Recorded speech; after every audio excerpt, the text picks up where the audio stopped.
Justement sur les rêves, par exemple.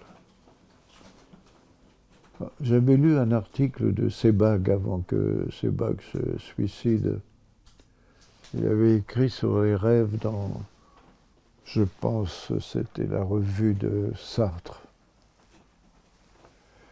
Et donc j'avais été frappé par l'intérêt de ça. Surtout que je fréquentais quand même des psys, quoi. Et donc j'ai fait des collègues de rêves. Donc, pendant un mois, tous les matins, j'ai demandé plusieurs familles, quand j'arrivais, 7 heures, quand ils se réveillent avant de manger la première patate douce, est-ce que vous avez rêvé? Donc j'ai là un grand chasseur de casoars, par hasard, avait rêvé et m'a donné son rêve. Et son rêve, ça m'a appris beaucoup. Il avait rêvé j'ai vu une cyndraillée pendant la nuit. Elle était près d'un feu, assise. Donc je savais qu'il y avait un casoar qui était pris au piège. Donc, Maurice, je vais aller chasser maintenant, relever le piège. Donc je lui dis, mais pourquoi tu dis ça? Pourquoi? Il dit, parce que Tsindraye, c'est une jeune fille qui a ses règles, qui est bonne à marier. Pour ça, je connecte. Et donc, il avait rêvé, et c'était le signe que la femme sauvage était prise au piège.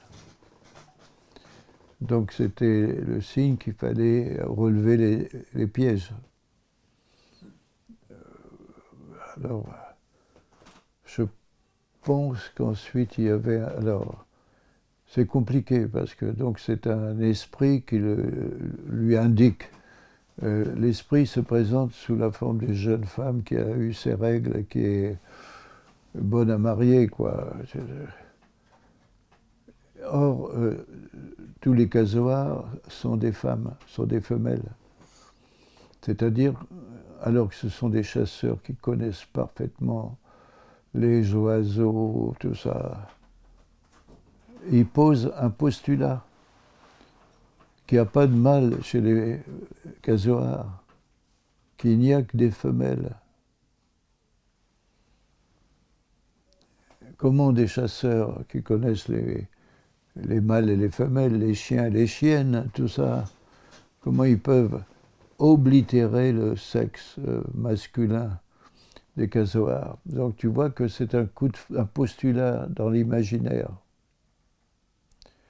Mais si tu sais que le casoar, c'est une femme, c'est la femme de la jungle. Si tu connais comme moi le mythe que les femmes existaient avant les hommes, il n'y avait pas d'hommes. Donc, comme les casoars sont des femelles de la forêt,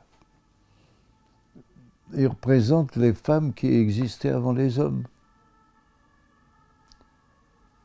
Et donc, à ce moment-là, la chair du casoar est la chair d'une femelle, et cette chair est interdite aux femmes et ne peut être consommée que par des hommes, en tout cas, d'abord par les jeunes initiés. Donc c'est à eux que la chair va revenir, donc ils vont dévorer la chair de la femme primordiale, quoi, d'un certain point de vue, quoi. Donc en fait, il faut connaître tout ça. Et si t'aimes mieux, quand j'ai écouté les mythes, le mythe que la femme se promenait avec son chien, quoi, le fameux chien Djelika, qui va devenir le chien des chamans. Elle est enceinte parce qu'elle mange d'un fruit homme. Il n'y a pas d'homme. Bon. Et qu'est-ce que fait le chien en réfléchissant? Le chien entre dans son vagin et dévore le fœtus. Elle accouche d'un fœtus inhumain. Mais qu'est-ce que fait le chien? C'est l'antidote du soleil, puisque c'est le soleil qui finit les fœtus. Donc je découvre que le chien, ils ne me l'ont jamais dit, c'était l'anti-soleil. Et donc si c'est l'anti-soleil, après c'est les chamans qui, soi-disant, sont accompagnés du chien sauvage des montagnes, qui devient leur allié auxiliaire, un esprit auxiliaire. Donc là-dessus, j'ai fait une belle découverte parce que, sans que jamais ils me disent, j'ai connecté les mythes, quoi. Et donc, à un moment, j'ai dit, c'est pas possible. Structurellement, c'est un anti-soleil, quoi. Et donc, il est puissant, et comme il est puissant, il va rester aux côtés des... D'autant plus que le chien primordial qui avait mangé, il est chassé par la femme. Il rentre dans une caverne, la femme bouche l'entrée de la caverne, il ne peut plus sortir. Mais son esprit est tellement fort que fait exploser la caverne. Mais il sort comment? Il sort comme l'aigle. Et l'aigle, c'est quoi? L'oiseau du soleil. Donc là, j'ai fait un peu de travail d'analyse des connexions. Et donc là j'étais fier de moi, très fier de moi, parce qu'ils ne me l'ont pas expliqué. Ils m'ont simplement récité leur mythe, c'est tout, quoi. C'est déjà beaucoup. Parce que quand tu leur demandes pourquoi, ils te disent rien. Ils ne font pas l'exégèse. C'est les Tumbuddha, c'est les ancêtres. Et donc c'est très intéressant quand j'ai appris le mot ancêtre, Wanjinya, c'est les hommes du rêve. Les hommes du temps du rêve, de la création du monde. Et donc les chamans, c'est les seuls humains qui continuent à discuter avec les esprits, tandis que moi, les pauvres cons, ils sont comme nous, quoi. La majorité ne sait pas. Donc tu as le pouvoir des chamans, quoi, c'est évident. Le chaman, tu ne peux pas rentrer dans la maison d'un grand chaman si tu n'es pas invité. Parce que c'est bourré de fétiches, d'esprits. Parce que, en fait, le chaman fait la guerre tous les jours contre les ennemis. Tous les jours, il rejette à l'intérieur les esprits des barouillards pendant la nuit. Mais il peut tuer aussi. S'il peut tuer les ennemis, il peut tuer les amis quand même. Hein, ça. Donc il est entouré d'une peur réelle, quoi. Il ne faut pas se faire d'illusions, quoi. Il y a deux personnes qui sont entourées de peur, d'une certaine crainte, je veux dire. Peur, je ne sais pas, crainte. C'est le chaman, les grands, enfin parce qu'il y a des petits et des grands, hein. Et puis le grand guerrier. Pourquoi? Parce que le grand guerrier qui revient, qui a tué, tout ça, il se permet de baiser les femmes des autres. Il se transforme en tyran. Il se transforme en despote. Mais on a peur de lui, donc il prend la femme d'un autre, il la baise. Ça se trouve dans toutes les sociétés. Hein. Alors, les Barouillards avaient une bonne façon de faire. Bon. Quand le type vraiment exagérait dans un village, c'était impossible. Ils envoyaient un message aux ennemis. Maurice Godelier va être dans le jardin au Karumpa, là. Les ennemis tuaient Maurice Godelier. C'était pas nous. C'était pas les frères non plus qui avaient fait le boulot. Donc, il n'y avait pas de sang sur les mains des frères ni sur les autres. Donc, on envoie un message, on donne le lieu et les ennemis font le boulot. Mais on fera le boulot pour les ennemis aussi. Hein.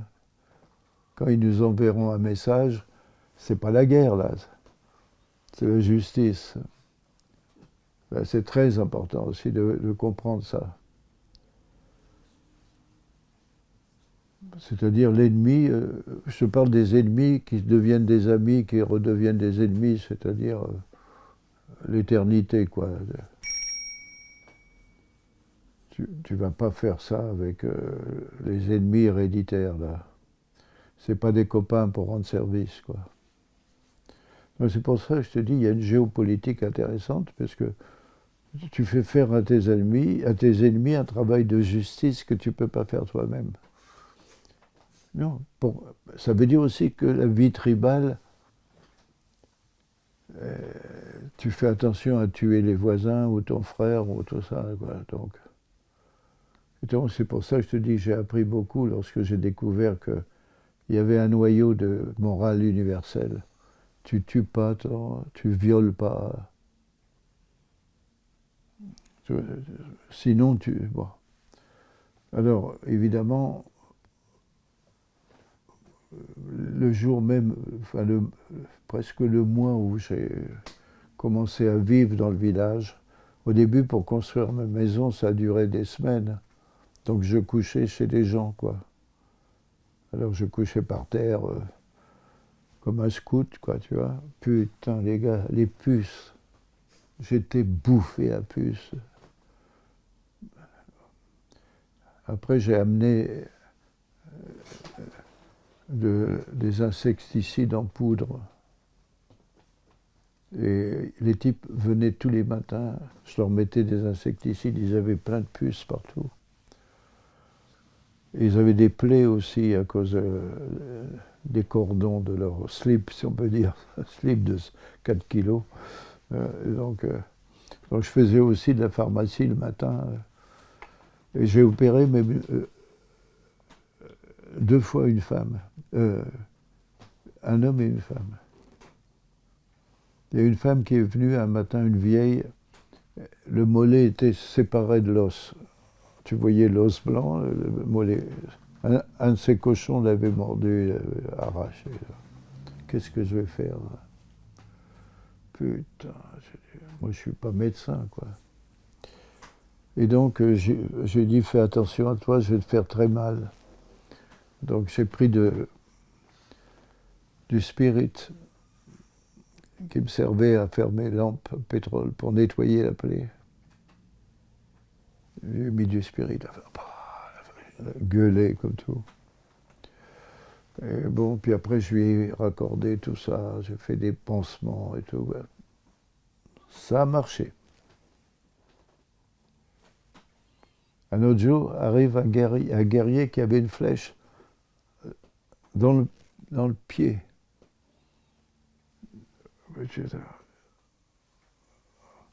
Il avait retiré oui, il avait une flèche, un morceau était resté. J'ai dit, qu'est-ce que je vais faire avec ce mec-là? Alors je lui ai dit, je l'ai allongé sur ma table, et Guataillé, je lui ai dit, j'avais un scalpel, je lui ai dit, je vais l'opérer, quoi. Ah putain. Alors je commence à ouvrir pour retirer la flèche. Et Guataillé, à côté de moi, il tombe dans les pommes, parce que ça saignait. Alors je l'ai engueulé. Après, quand il s'est réveillé, je dis, quand même, toi, un guerrier, tu vois du sang, tu tombes par terre. Espèce de con, là. Mais gentiment, j'avais encore une bouteille de whisky, je lui ai fait un petit verre de whisky là. Mais quand même, j'ai retiré le bout de la flèche. Putain, ça c'était dur. Hein. Et donc quand mon assistante est venue avec son ami peintre anglais, au bout d'un certain nombre de mois, il est reparti parce que sa mère était malade. Mais le père de Anne-Sylvie, chirurgien, est venu. Et donc, il a pris le relais, mais lui, un vrai médecin, donc là, ça rend service. Mais je t'assure que quand je me suis transformé en médecin, j'étais un peu difficile. Mais les gens attendaient de moi que je fasse des miracles, pas des miracles, mais des choses que les Occidentaux peuvent faire. On a des médecines. Alors, après le chaman, je me souviens que un des chamans m'emmenait quand il y avait des maladies. Donc un jour, j'ai fait un jeune homme que je connaissais, qui a une trentaine d'années, qui était très sympa. Il rentre de la montagne, tout ça, il était malade d'un seul coup. La veille, je le connaissais. Il va dans sa case, sa femme le quitte, tout ça, parce qu'on m'appelle et on appelle le chaman. Pendant une journée, le chaman a chanté, et moi, il disait « donne ta médecine », hein. Donc je lui donnais des antibiotiques. Donc j'étais l'aide du chaman, quoi. Combiner les deux médecines. Et donc, on chante parce qu'il me dit, tu comprends, voilà. Il descendait la montagne, je vois très bien. Et là, il est attaqué par un esprit sur le sentier. Et donc, maintenant, il est là, il faut que je retire la lutte contre l'esprit. Donc, il chantait, il envoyait son esprit pour capturer et repousser l'esprit, qui possédait l'esprit, si on peut dire, du malade. Putain, rien. Une journée, on a passé comme ça. Le lendemain, on recommence. Le lendemain matin, le type n'était pas bien. Donc on recommence. À 3 heures, il me dit, Maurice, arrête. On ne peut plus rien faire, ni toi ni moi, il va mourir. Alors, à ce moment-là, on fait savoir à la famille, aux voisins, tout ça qui va mourir. Alors là, tout le monde pénètre dans il commence à caresser le moribond, si on peut dire. Reste avec nous, ne fais pas, etc., etc. Donc le type il meurt, et donc aussitôt tu as les rites qui commencent. Tous les hommes se coupent avec des couteaux. Ça saigne partout. Ils jouent la possession. Ils sortent de la maison comme des fous avec les machettes, ils coupent les arbres du type, détruisent. Paf, les femmes, putain, du sang partout. Pendant un mois ou plus, ils ne se rasent plus. Ils portent des vieilles capes d'écorce avec des trous dedans, tout ça. Un rite dans lequel on est quand même malheureux du départ. Mais la cause, je ne sais pas pourquoi le type est mort aussi vite d'ailleurs. La cause, c'était donc un esprit, quoi, tu vois.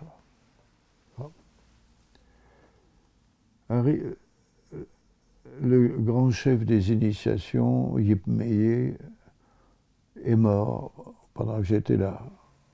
Son fils a hérité de la fonction. Il n'est pas très bon.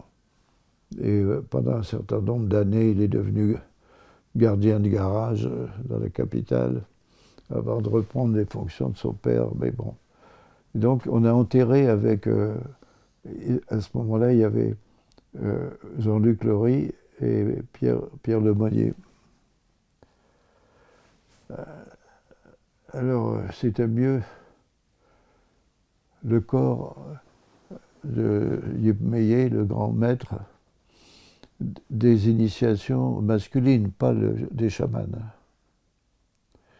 Et donc, on le laisse auprès du feu, donc les chairs se décomposent, on lui fout un bouchon dans le cul pour pas que les jus partent de partout. Et au bout de 3 jours, on l'emmène, donc on porte le cadavre sur les épaules. Et les jeunes passent le cadavre d'épaule en épaule pour monter dans la montagne. Bon. Alors, ça pue beaucoup, un cadavre, surtout décomposé. Alors, Jean-Luc Laurie et moi, on était des héros. Lemonnier, lui, il ne pouvait pas supporter, putain. Il ne pouvait pas supporter, il avait toujours envie de vomir.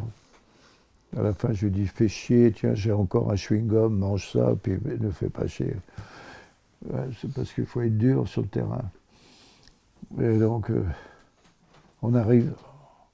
Et là, une tombe était creusée. Donc, c'était un clan dans lequel on enterre.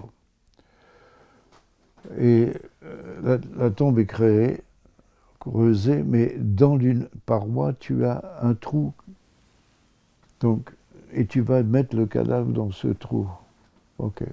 Donc, je vois qu'ils lui mettent une couverture achetée chez les Blancs, et tas de trucs qui accompagnent le mort. Ok. Bon. On recouvre la tombe complètement. Et on commence à lisser le terrain tout autour, un grand cercle, pour que la terre soit complètement lisse. Donc j'ai dit, pourquoi vous faites ça? Parce que demain, on va revenir à 6 heures pour voir s'il est mort, si le mort est sorti de la tombe. Il y aura des traces. Bon. Et à ce moment-là, on nous fait courir les 20-30 personnes, femmes et hommes. On court avec des bottes d'herbe magique. On les jette derrière nous. Je lui dis, mais pourquoi? Parce qu'il est peut-être sorti. Il ne faut pas qu'il rentre dans le village. Donc, ok. Donc, on fait donc le rituel de rentrer. En Chine, ils font ça aussi, en Inde aussi. Les parcours en zigzag pour que le mort ne suive pas. Le lendemain, 6 heures du matin, Godelier avec les mecs, Jean-Luc Laurie, boulot d'anthropologue, merde, on pourrait dormir un peu plus longtemps quand même. Et on arrive, et là, Voltaire, on arrive à 6 heures du matin, il y a un type assis à côté de la tombe. Un jeune tchatché. Ça se fait pas. Alors, Voltaire, parce que je lui dis, mais qu'est-ce que tu fous là? C'est interdit ce que tu fais. Ah oui, mais moi, maintenant, je voulais être sûr de voir s'il allait sortir ou pas. Donc, Voltaire, il voulait une preuve. Dans les religions, on ne demande pas de preuve. Il avait déjà un abcès dans la gorge quelque part, là. Il avait une mauvaise pensée, là. Vouloir vérifier les dogmes des rites, des mythes. Donc je l'ai félicité, j'ai dit, écoute, c'est bien. Je n'ai pas dit Voltaire, parce que...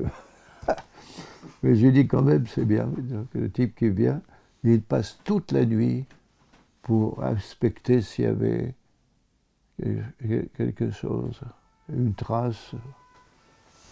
Donc c'est vraiment un gars qui s'est mis à douter. C'est génial quand même, non? C'est génial. C'est pour ça que tu dis, tu vois des transformations.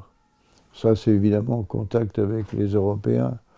Mais attention, pourquoi? Parce que les Européens, ils disent aux gens que c'est des faux dieux, que le vrai Dieu, c'est Jésus, Marie et tout. Donc quand ils viennent, ils veulent éradiquer les dieux des autres. Lavage de cerveau, indignation. vous êtes des sauvages, vous adorez des faux dieux, le soleil, la lune et tout.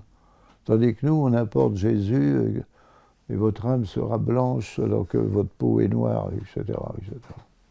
Alors le type, il avait dû aller en plantation, tout ça, parce que c'est un jeune homme. Il était déjà... D'ailleurs, il n'était pas habillé en barouilla, il était avec un short et une chemisette, quoi. Et donc c'est quand même très important de voir les rituels. Mais les autres rituels, c'était non pas d'enterrer, mais de mettre sur une plateforme. Alors c'est les animaux, tout ça, quoi, tu vois. Et après, c'est d'autres, c'est l'esprit qui part dans les étoiles. Donc, mais jamais sur la terre, tu vois, tu as la plateforme au-dessus de la terre, tu as les villages des morts en dessous, tu as les villages des morts au-dessus.